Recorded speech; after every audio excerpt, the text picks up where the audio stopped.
So, ayan, ngayon, buksan ko na yung parcel na aking natanggap na may butas. Here. So, hopefully, complete pa ito. So, ayan.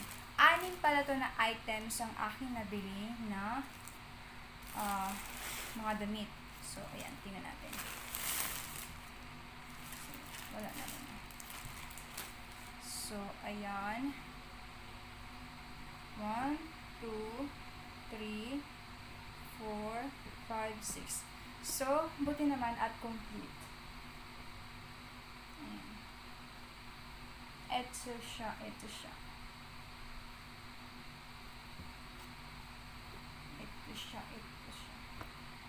So, ayan, complete naman. And, say, yung color na in-order ko is tama po binigay sa akin.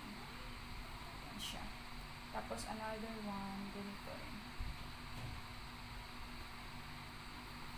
Ayan siya, 1, 2, 3. Tapos, bibili din ako ng dress. Ito siya. Bulsa yan pala. Ayan. So, ayan, complete naman. Complete, baby, complete. Tapos, dress din ulit. Pambahay lang. Ayan. Tapos, isa naman na ayan, pwede rin panggala. Ayan. Diba? Cute. So, ayan. I think nasagi lang to yung parcel na yan. Pero, I think sa susunod, seller, hopefully na walang butas kasi, I mean, makasira yan sa negosyo nyo kasi mamaya yung mga customer is i-post na butas yung parcel nila na hinahatid nyo.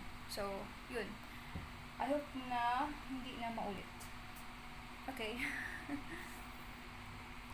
Ito na yun siya. Aking nabili. Sa TikTok. Account lang yan. Diba? Ang ganda. Makas-sexy. Charot. So, ayan.